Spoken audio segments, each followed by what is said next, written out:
Hello friends, my name Pradeep Prajapat. एक नए video के सामने आपके सामने हाजिर। हम पढ़ रहे थे साइंस के टॉपिक पढ़ रहे थे। 10th क्लास का साइंस का एक टॉपिक है atomic structure and periodic table. Element related study है इसके अंदर। हम एटॉमिक स्ट्रक्चर के बारे में जो भी एटम के बारे में क्या क्या कॉन्सेप्ट आए, क्या क्या थ्योरी आई, उस थ्योरी के बारे में पढ़ रहे थे कि एटम के बारे में सबसे पहले किसने बोला। एटम के बारे में सबसे पहले कणाद ने बोला था। एंशियंट फिलोसोफर्स थे, इंडियन फिलोसोफर्स थे। सबसे प्राचीन टाइम में भारत में जो है कणाद की थ्योरी आई थी about the atom. Second time जो मॉडर्न जब साइंस रीड करने लगे, मॉडर्न साइंस के अंदर जो है 1808 के अंदर जो है डॉल्टन ने अपना एटॉमिक कॉन्सेप्ट डेवलप किया था और एटॉमिक मॉडल रिप्रेजेंट किया। आफ्टर दैट जे थॉमसन इन 1898 के अंदर, और हम उसके बाद में पढ़ रहे थे रदरफोर्ड के अंदर। कणाद ने एटम के बारे में बताया था कि यदि किसी जो भी कोई पदार्थ होता है, कोई भी मैटर होता है, उसको यदि हम धीरे धीरे धीरे उसको ब्रेक करना स्टार्ट करते हैं तो सबसे लास्ट में एक ऐसा पार्टिकल बचता है जिसको फर्दर डिवाइड नहीं किया जा सके। ये बात वापस डॉल्टन ने बोली थी, और डॉल्टन ने कुछ ऐसी इसके साथ में भी कुछ बातें बोली थी कि कोई भी एलिमेंट हो, ठीक है, उस एलिमेंट के जितने भी एटम होते हैं वो सब सेम होंगे। डिफरेंट एलिमेंट के डिफरेंट जो भी एटम है वो सब क्या होंगे, अलग अलग होंगे, ठीक है, कैरेक्टरिस्टिक्स में, चाहे वो फिजिकल कैरेक्टर हो, चाहे वो केमिकल कैरेक्टर हो, चाहे उसकी फिजिकल साइज हो, उसकी स्ट्रक्चर हो, ठीक है, उसके जो भी पैरामीटर्स हैं वो सब लगभग क्या होंगे, अलग अलग एलिमेंट में अलग अलग होंगे और सेम एलिमेंट में सेम होंगे। जैसे मान के चलो आयरन का कोई मेटल है तो उससे जितने एटम बनेंगे वो सारे एटम जो हैं सारी प्रॉपर्टी सेम रखेंगे। इसके बाद में देखा था जे थॉमसन का। जे थॉमसन ने अपना जो है प्लम कोडिंग मॉडल दिया था, एटॉमिक मॉडल दिया था। सबसे पहले ये ऐसे सबसे पहले साइंटिस्ट थे जिन्होंने एटम पे अपना एक मॉडल रिप्रेजेंट किया, और उस एटम के मॉडल को उन्होंने जो है अपना प्लम कोडिंग मॉडल भी बोला था। केक की तरह जैसे बताया था कि एक केक होता है जिसपे जो ड्राई फ्रूट्स होते हैं वो बिल्कुल ऐसे बिखरे हुए रहते हैं, वो इलेक्ट्रॉन होते हैं। और एक अपन मान सकते हैं जैसे वाटरमेलन, तरबूज की तरह, जैसे एक वाटरमेलन होता है, वाटरमेलन के अंदर उसके अंदर सीड होते हैं, तो वो seed just like a electron, और वो जो पूरा वाटरमेलन है वो पूरा क्या है, उसका जो पॉजिटिव पार्ट है वो एक पॉजिटिव पार्ट की तरह जो पूरा है वो एक आवेश की तरह है। उसके बाद में देखा था Rutherford model.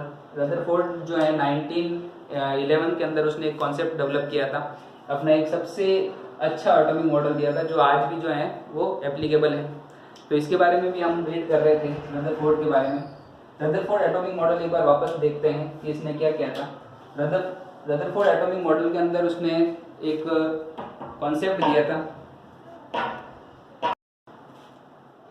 Rutherford atomic model जो था उसके अंदर ये था कि उसने एक एक्सपेरिमेंट किया। उस एक्सपेरिमेंट का नाम है गोल्ड फॉइल एक्सपेरिमेंट। उस गोल्ड फॉइल एक्सपेरिमेंट के अंदर एक बार वापस देखते हैं, उसने एक इलेक्ट्रॉन पे रिसर्च में एटम की साइज के रिगार्डिंग, इलेक्ट्रॉन पे कैसा आवेश होता है, या फिर जो भी एटम पे जैसा चार्ज होता है वो चार्ज नेगेटिव पॉजिटिव कहाँ पे एग्जिस्ट करता है। क्योंकि जे थॉमसन के टाइम पे जो है उसने इलेक्ट्रॉन की खोज हो चुकी थी, उस पर आवेश भी जो है वो फाइंड आउट किया जा चुका था। तो यहाँ पे उसने एक क्या किया, एक एक्सपेरिमेंट किया, एक बॉक्स बनाया।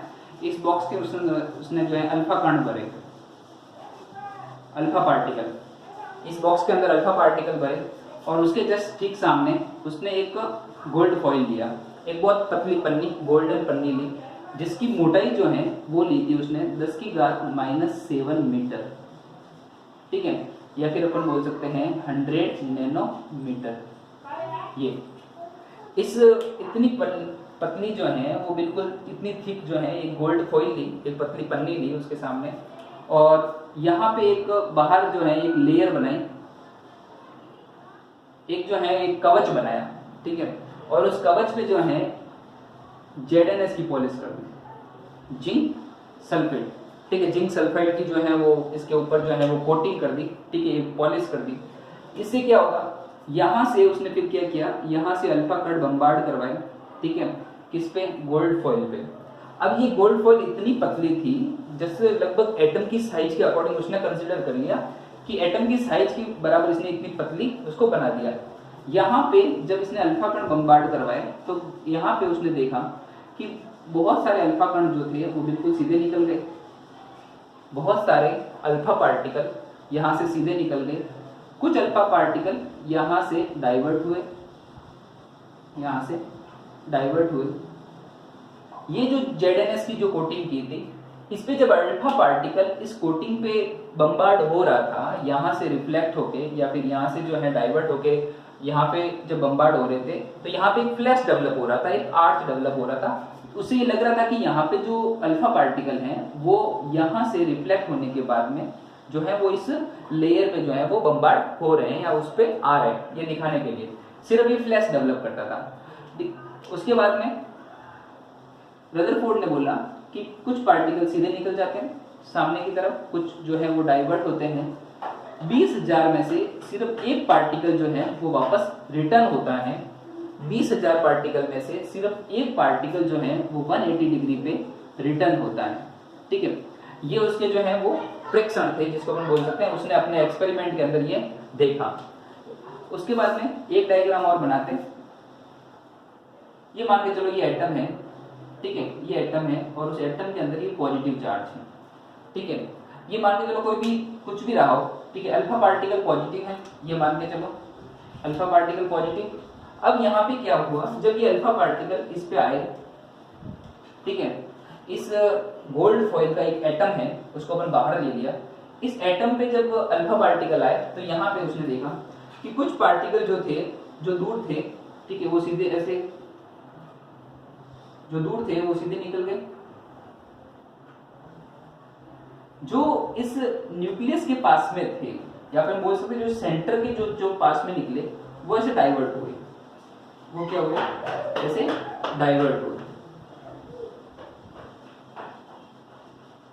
वो ऐसे डाइवर्ट हुए। 20,000 में से एक पार्टिकल जो था वो इस पॉजिटिव से टकरा के बिल्कुल वापस रिटर्न बैक हो गया। यहां से टकरा के बिल्कुल वापस क्या हो गया, रिटर्न हो गया। इसमें से 20,000 में से सिर्फ एक एटम, और ये बिल्कुल इसी तरह था जैसे रदरफोर्ड ने बोला कि बिल्कुल ऐसे ही था जैसे एक 14 इंच की कोई कैनन है, उसमें से एक गोला निकला और वो गोला जो है सामने किसी पतली पन्नी पे, सामने किसी बहुत बारीक पन्नी पे या पतले कागज पे टकरा के वो वापस जो है वो वापस जिसने छोड़ा उसी को मार दिया। ठीक है, ये उसका जो है सेंटेंस था। तो ये बिल्कुल उसी तरह था, वापस 180 पे जो है ट्रांसफर हो गया। अब ये तो उसने अपने एक्सपेरिमेंट में देखा, इसके हिसाब से उसने जो है वापस वो निष्कर्ष निकाले। ठीक है, उसने वापस रिजल्ट निकाले। तो रिजल्ट पढ़ रहे थे, रिजल्ट क्या क्या निकाले उसने,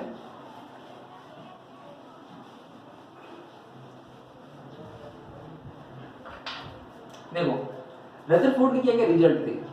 रदरफोर्ड ने अपने एक्सपेरिमेंट के हिसाब से क्या क्या रिजल्ट निकाले। उसने एक रिजल्ट निकाला कि जो न्यूक्लियस जो एटम है उस एटम का मैक्सिमम पार्ट जो है वो क्या है, होलो, मैक्सिमम पार्ट खाली है। ठीक है, सेकंड थिंग, उसके सेंटर में जो है पॉजिटिव चार्ज है, उसके सेंटर में जो है एक पॉजिटिव चार्ज है। ठीक है, और वो पॉजिटिव चार्ज जो है वो एटम के कंपेयर में कितना छोटा है, तो इसके हिसाब से उसने एटम की साइज दी। एटम की साइज दी 10⁻⁻10 मीटर, और उसके बाद में उसने जो न्यूक्लियस था उस न्यूक्लियस की साइज उसने दी 10⁻⁻15 मीटर। ठीक है, मतलब 10⁻5 साइज का जो है वो न्यूक्लियस इतना छोटा होता है as compare to atom. Second चीज एक और बोली कि एटम का जितना वेट है, एटम का जितना भी भार है, वेट है, वो वेट सारा कहाँ एग्जिस्ट करता है, वो सारा सेंटर में एग्जिस्ट करता है। ठीक है, और इलेक्ट्रॉन जो है, इलेक्ट्रॉन इस एटम के जो होलो वाला पार्ट है उसके अंदर एक सेल होती है, उस सेल के अंदर चक्कर लगाते हैं। इलेक्ट्रॉन जो है यहाँ पे उसने एक बोला कि एक हाइपोथेटिकल सर्किल होता है, उस सर्किल के अंदर इलेक्ट्रॉन चक्कर लगाते हैं। ठीक है, तो जब इलेक्ट्रॉन यहाँ चक्कर लगा रहे हैं सर्किल के अंदर, तो ये जो बीच में सेंटर है ये बिल्कुल पॉजिटिव होगा। ठीक है, और ये पॉजिटिव ही है। तो बोला कि पॉजिटिव चार्ज जो है वो हमेशा न्यूक्लियस में रहेगा, पॉजिटिव चार्ज जो है वो न्यूक्लियस में रहेगा, और जो नेगेटिव चार्ज है जिसको अपन बोल रहे हैं इलेक्ट्रॉन, वो जो है ऑर्बिट के अंदर रिवॉल्व करेगा, ऑर्बिट कक्षा, ठीक है। ये जो कोष दिए उसने, इसको उसने बोला ऑर्बिट, ठीक है। इस ऑर्बिट के अंदर इलेक्ट्रॉन जो है चक्कर लगाएंगे। एक चीज और, उसने बोला कि इलेक्ट्रॉन जो है, इलेक्ट्रॉन ऐसे नहीं कि किसी भी ऑर्बिट में चक्कर लगाते, एक इलेक्ट्रॉन अपनी फिक्स ऑर्बिट में चक्कर लगाता है, ठीक है। क्या करता है? फिक्स ऑर्बिट में चक्कर लगाता है, या फिर इसमें अलग अलग ऑर्बिट होते हैं और अलग अलग ऑर्बिट के अंदर अलग अलग इलेक्ट्रॉन होते हैं, वो अपनी फिक्स ऑर्बिट के अंदर, कक्षा के अंदर चक्कर रिवॉल्व लगाता रहता है कंटिन्यूस। ये उसने, ठीक है, रदरफोर्ड ने अपने रिजल्ट के हिसाब से ये सारे, ठीक है, निष्कर्ष निकाले, ये सारे रिजल्ट निकाले इसमें। उसके बाद में उसने बोला कि जितना पॉजिटिव चार्ज है, पॉजिटिव को क्या बोला? प्रोटॉन, पॉजिटिव प्रोटॉन और नेगेटिव इलेक्ट्रॉन। तो उसने बोला कि जितना पॉजिटिव है चार्ज, उसके बराबर ही उतने ही क्या रहता है? इलेक्ट्रॉन रहते हैं। मतलब both are the equal in the charge. जितना पॉजिटिव चार्ज रहेगा उतना ही नेगेटिव चार्ज रहेगा, दोनों का चार्ज सेम होगा, तो फाइनल जो एटम की जो टेंडेंसी रहेगी, ठीक है, एटम का जो नेचर रहेगा वो कैसा रहेगा? वो हमेशा न्यूट्रल रहेगा, ठीक है, उस पर किसी प्रकार का चार्ज नहीं होगा। तो ये बोल दिया था किसने? रदरफोर्ड ने, ठीक है। तो ये रदरफोर्ड के अपने एक्सपेरिमेंट थे, ठीक है। अब इसके बाद में इसमें ड्रॉबैक भी थी। तो ड्रॉबैक और क्या क्या थी? देखो, ड्रॉबैक इंपॉर्टेंट भी हैं और काफी सारे एग्जामों में पूछी भी जाती हैं कि रदरफोर्ड के एटॉमिक मॉडल में क्या क्या ड्रॉबैक थी। हालांकि इसका एटॉमिक मॉडल बहुत अच्छा है, इसने ऑर्बिट की डेफिनेशन भी दे दी थी, ठीक है। ऑर्बिट का कॉन्सेप्ट देने वाला कौन था? वो रदरफोर्ड था, क्योंकि आज भी इलेक्ट्रॉन जो है वो ऑर्बिट में ही चक्कर लगाते हैं, रिवॉल्व ऑर्बिट के ही अंदर करते हैं। तो ऑर्बिट का जो कॉन्सेप्ट दिया था वो रदरफोर्ड ने दिया था, आज भी यही फॉलो होता है। दूसरा, इलेक्ट्रॉन हमेशा न्यूक्लियस के बाहर रहता है, आज भी बाहर है, ठीक है। प्रोटॉन हमेशा न्यूक्लियस के अंदर रहेगा, आज भी न्यूक्लियस में ही है। तो बहुत सारी बातें थी जो रदरफोर्ड ने अपने एक्सपेरिमेंट के अंदर बोल दी थी, वो आज भी फॉलो होती है, ठीक है। लेकिन कुछ इसकी ड्रॉबैक थी, कुछ कमियां थी। वो ड्रॉबैक क्या थी, उस ड्रॉबैक के बारे में अपन देखते हैं।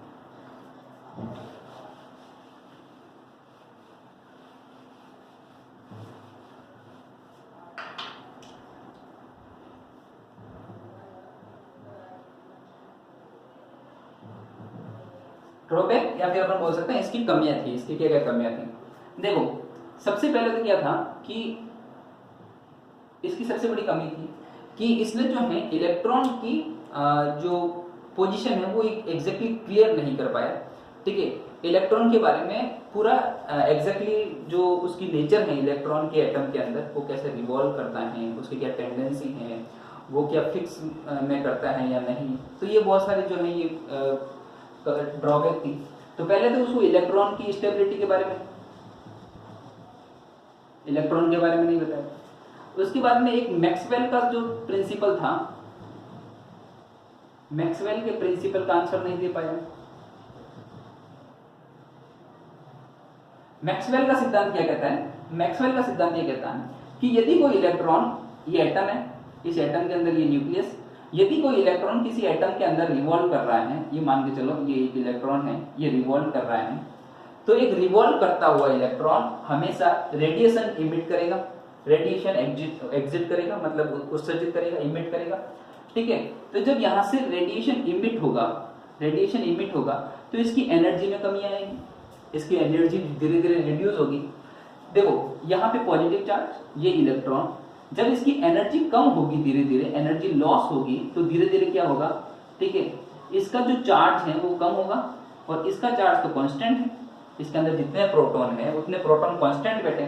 तो यहाँ पे इलेक्ट्रॉन की एनर्जी कम होने से इसका जो अट्रैक्शन फोर्स है, प्रोटॉन और इलेक्ट्रॉन के बीच का जो अट्रैक्शन फोर्स है, वो अट्रैक्शन फोर्स क्या हो जाएगा, बढ़ जाएगा। तो धीरे धीरे क्या होगा, इलेक्ट्रॉन अपनी एनर्जी लॉस करता करता ये क्या करेगा, धीरे धीरे न्यूक्लियस के पास में आना स्टार्ट हो जाएगा, ठीक है। और ये बिल्कुल जो है ये सर्कुलर मोशन करते हुए ये अंदर क्या करेगा, न्यूक्लियस के अंदर गिर जाएगा, ये पूरा अंदर क्या हो जाएगा, खत्म हो जाएगा। इलेक्ट्रॉन की स्टेबिलिटी भी खत्म हो गई। जब इलेक्ट्रॉन की स्टेबिलिटी खत्म हो गई तो एटम भी ऑलमोस्ट खत्म हो गया। यहाँ पे जितने सेल मान रहे थे ठीक है, यहाँ पे जितने अपन ऑर्बिट मान रहे थे वो ऑर्बिट सारे क्या हो गए, खत्म हो गए।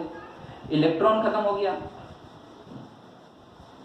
इलेक्ट्रॉन खत्म हो गया, सेल खत्म हो गया, इलेक्ट्रॉन खत्म हो गया, इलेक्ट्रॉन खत्म हो गया, तो सिर्फ क्या बचा, न्यूक्लियस, न्यूक्लियस बचा। तो ये एटम के बारे में, स्टेबिलिटी के बारे में एक्सप्लेन नहीं करता है। सेकंड चीज, ये जो इलेक्ट्रॉन और जो एटम की साइज है उसको, साइज को तो मानता है, लेकिन धीरे धीरे इलेक्ट्रॉन की साइज जो है वो न्यूक्लियस के बराबर, एटम की साइज जो है वो न्यूक्लियस के बराबर हो जाती है। तो इसको भी वो जो है एक्सप्लेन नहीं कर पाया। इसलिए इसके बाद में जो नील्स बोर ने कुछ बातें बोली थी, उसको भी जो है ये एक्सप्लेन नहीं कर पाया। तो ये इसकी जो है वो 2-4 ड्रॉबैक है, ठीक है। दूसरा, इलेक्ट्रॉन की स्ट्रक्चर, ठीक है, इलेक्ट्रॉन की संरचना के बारे में भी नहीं बता पाया। हालांकि स्ट्रक्चर वही है, इलेक्ट्रॉन का ओरिएंटेशन क्या होगा। एक चीज और, जैसे ही मान के चलो ये एटम है, इस एटम के अंदर बहुत सारे मान के चलो सेल है, ठीक है, सेल है। अब कौन से सेल में कितने इलेक्ट्रॉन है ये भी नहीं बता पाया, ठीक है। तो ये बहुत सारी जो है ये इसके ड्रॉबैक अपन लिख सकते हैं, ठीक है। तो ये रदरफोर्ड का एटॉमिक मॉडल है, उसकी ड्रॉबैक है, उसने एटम के स्टेबिलिटी के बारे में नहीं बता पाया, इलेक्ट्रॉन की स्टेबिलिटी के बारे में नहीं बता पाया, इलेक्ट्रॉन की स्ट्रक्चर के बारे में एक्सप्लेन नहीं कर पाया, ठीक है। तो ये बहुत सारे इसके ड्रॉबैक आप आराम से लिख सकते हो। इसके बाद में अपन पढ़ते हैं, एक चीज इसमें और है कि ये जो एटॉमिक मॉडल है, इस एटॉमिक मॉडल को बोलते हैं सोलर मॉडल। क्या बोलते हैं, solar model. Solar model, solar model मतलब इसको बोल सकते हैं सौर मंडल जो है, जिसके अंदर जो है ना 9 अदर प्लेनेट है या 8 अदर प्लेनेट है, ठीक है, वो सन के अराउंड रिवॉल्व करते हैं अपनी पर्टिकुलर डायरेक्शन के अंदर, ठीक है, अपनी पर्टिकुलर ऑर्बिट में, ठीक है। तो ये बिल्कुल उसी तरह है, ठीक है। जैसे ये जो न्यूक्लियस है, ये अंदर का जो सन कंसीडर कर सकते हैं, और इलेक्ट्रॉन जो है अपनी एक फिक्स ऑर्बिट के अंदर रिवॉल्व करते हैं अराउंड द न्यूक्लियस। तो अपन बोल सकते हैं कि this is as the consider as well as the solar model, ठीक है। तो अपन इसके अंदर ये बातें सारी लिख सकते हैं। इसके बाद में अपन पढ़ते हैं Niels Bohr, the hypothesis of Niels Bohr. Niels Bohr की परिकल्पना है एटॉमिक, जो रदरफोर्ड ने एटॉमिक मॉडल दिया था, उसके बाद में 1913 के अंदर 1913 के अंदर नील्स बोर ने अपनी कुछ हाइपोथेसिस दिए, और इलेक्ट्रॉन एटम का जो है एक बहुत अच्छा जो है वो कॉन्सेप्ट डेवलप किया, एक एटम का बहुत अच्छा मॉडल जो है वो रिप्रेजेंट किया, ठीक है, नील्स बोर ने अपने एटॉमिक मॉडल के अंदर। इसने देखो बहुत क्या क्या बताया, इसकी बहुत सारी बातें हैं, वो बातें हमें याद रखनी है, ठीक है। लास्ट टॉपिक पढ़ रहे हैं अपन एटॉमिक स्ट्रक्चर का, ठीक है। इसके बाद में अपना टॉपिक स्टार्ट हो जाता है पीरियोडिक टेबल। तो अपन इसको समझते हैं नील्स बोर को।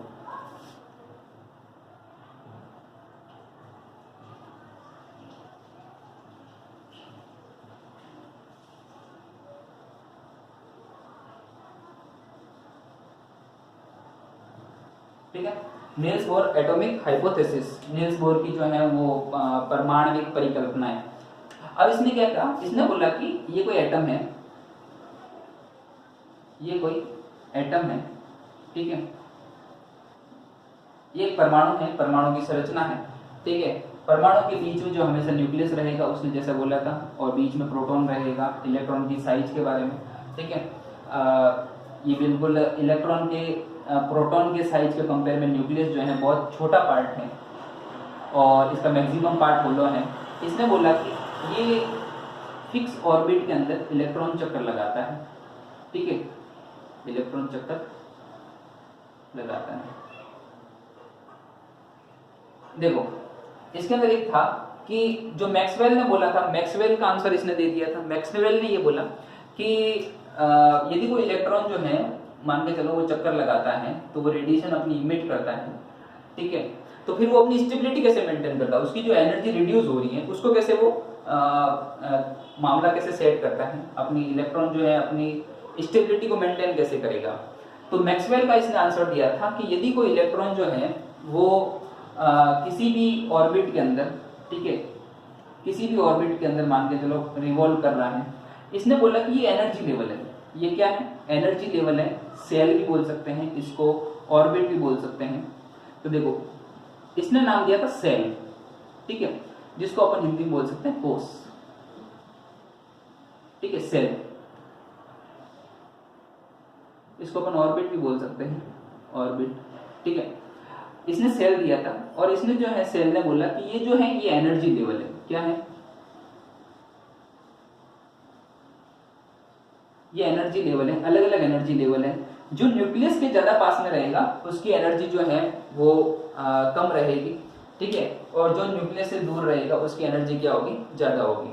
अब क्या होगा, जैसे मान के चलो ये जो दूर का इलेक्ट्रॉन है इसके पास में एनर्जी ज्यादा है, जो पास का इलेक्ट्रॉन है इसके पास में एनर्जी कम है। तो यदि किसी इलेक्ट्रॉन को लोअर एनर्जी लेवल से हायर एनर्जी लेवल पे ले जाना है तो उसको बाहर से एनर्जी देनी पड़ेगी। क्या करना पड़ेगा, यदि किसी लोअर एनर्जी लेवल से, ठीक है, अपन बोल सकते हैं, मान के चलो इसको 1 नंबर दे देते हैं, 1 2 3 4 5, ये सारा एनर्जी लेवल है, ठीक है। इन्होंने बोला कि फर्स्ट एनर्जी लेवल ये रहा, सेकेंड एनर्जी लेवल ये रहा, थर्ड एनर्जी लेवल ये रहा, फोर्थ ये रहा, 5 ये रहा, तो ये एनर्जी लेवल है। इस एनर्जी लेवल का नील्स बोर ने नाम भी दिया था। इस एनर्जी लेवल को उसने बोला पहला N K L M N O, ठीक है, ये उसने नाम दे दिया था, ठीक है, K L M N O, ये सेल हो गए सारे। अब इनको अपन बोल सकते हैं first energy level, second energy level, third energy level, fourth और फिफ्थ एनर्जी लेवल। यदि कोई इलेक्ट्रॉन फर्स्ट एनर्जी लेवल से थर्ड एनर्जी लेवल में जाता है तो उसको बाहर से एनर्जी देनी पड़ेगी, और यदि कोई इलेक्ट्रॉन हायर एनर्जी लेवल से लो एनर्जी लेवल में जाता है तो वो जो है बाहर जो है वो एनर्जी रिलीज करेगा।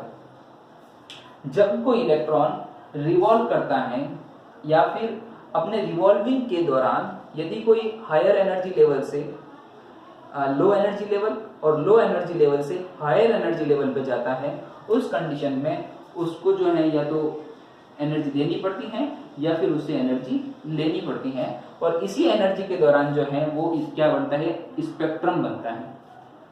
ये था मैक्सवेल का आंसर। स्पेक्ट्रम को किसने एक्सप्लेन किया, स्पेक्ट्रम को एक्सप्लेन किया नील्स बोर ने, ठीक है। लीनियर स्पेक्ट्रम बनता था, मान के चलो कोई इलेक्ट्रॉन ऊपर जा रहा है या नीचे आ रहा है, ठीक है, तो मान के चलो कोई स्पेक्ट्रम बन रहा है, ठीक है, ये मान के चलो कोई जो है स्पेक्ट्रम बन रहा है, ये लाइनें बन रही हैं। अब हुआ ये था कि इसने बोला कि ये KLMN एनर्जी लेवल है।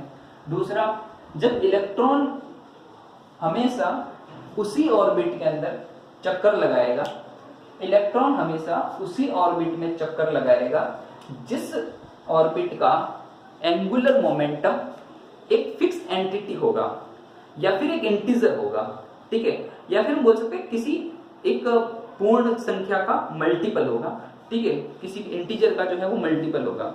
और उसने फॉर्मूला दिया कि इलेक्ट्रॉन हमेशा उसी एनर्जी कोर्स में या उसी एनर्जी लेवल उसी सेल के अंदर रिवॉल्व करेगा जिसका एंगुलर मोमेंटम जो है वो दिया था mvr = h/2π का मल्टीपल, मतलब n इंटीजर, और n हमेशा क्या हो सकता, 1 2 3 ये बात बोली।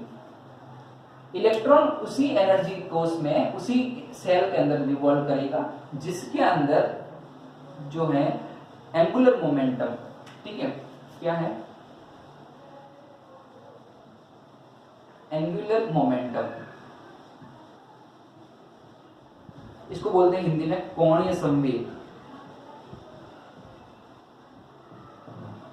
कोणीय संवेग का मान mvr = nh/2π। एक बात तो ये बोली, ठीक है।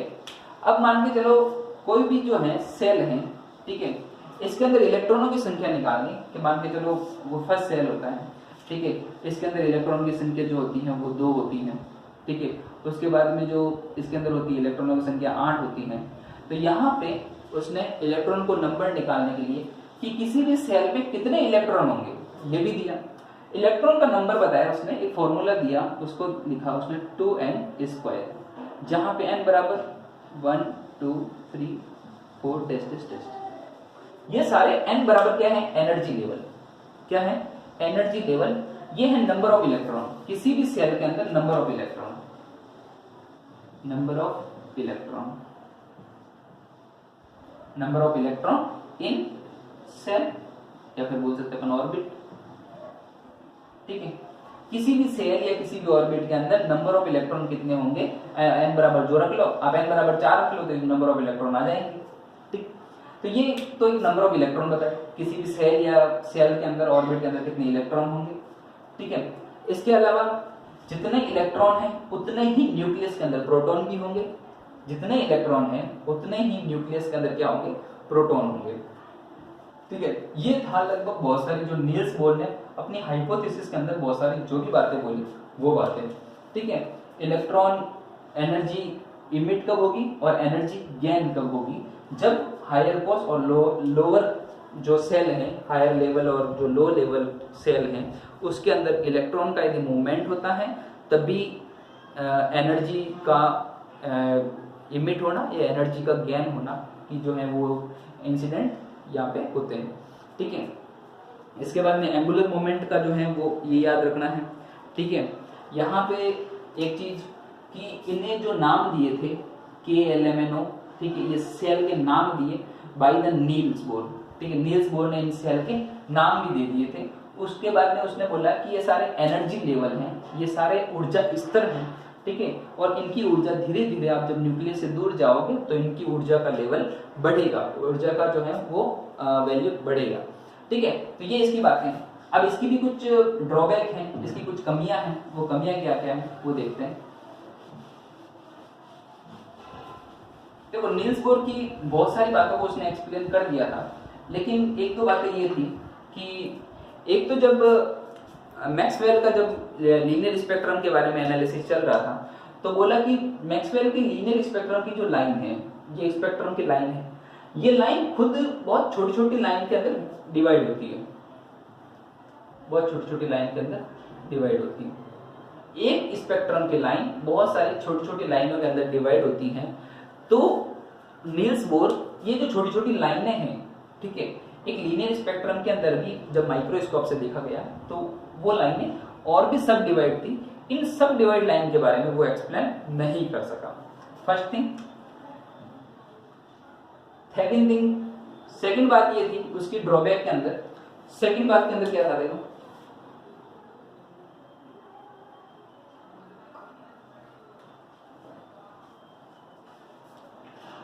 देखो, सेकंड थिंग में क्या था, उसने बोला था कि सिर्फ जो कम इलेक्ट्रॉन वाले एलिमेंट हैं या फिर ऐसे एलिमेंट जिसमें अंदर प्रोटॉन और इलेक्ट्रॉन की संख्या कम हो, ठीक है, उसको एक्सप्लेन कर सकता।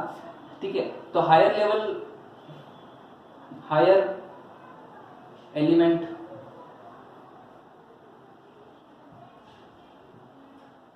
हायर एलिमेंट को वो एक्सप्लेन नहीं कर सका। ठीक है, he can't explain the higher element, या फिर he can't explain which are more number of electron and proton, जिसके अंदर जो है नंबर ऑफ इलेक्ट्रॉन और प्रोटॉन की संख्या ज्यादा हो, उसको जो है ये एक्सप्लेन नहीं कर सका। थर्ड जो एक तो ये मैक्सवेल का, ठीक है, एक ये हाई एलिमेंट के बारे में जो है ये इसको एक्सप्लेन नहीं कर सका। एक उसने एक चीज और की कि मान के चलो जब केमिकल रिएक्शन होती है, या फिर हम बोल सकते हैं कि जब दो एटम जो है मिलके एक मॉलिक्यूलर बनाते हैं तो एक केमिकल रिएक्शन के द्वारा जो है बॉन्ड बनता है, तो उस बॉन्ड की नेचर क्या होगी, उसके अंदर इलेक्ट्रॉन का रिएक्शन कैसा होगा, इसको एक्सप्लेन नहीं कर सका। तो वो केमिकल कॉम्बिनेशन,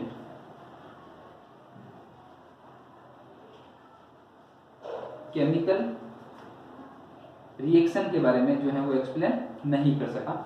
ठीक है, बिटवीन टू एटम या मोर देन टू एटम या मोर देन टू एटम, चाहे कोई भी एटम हो, ठीक है, तो उसकी जो है केमिकल रिएक्शन को ये एक्सप्लेन नहीं कर सका। तो ये मेन 3 ड्रॉबैक है, ये 3 ड्रॉबैक आपको याद रखनी है।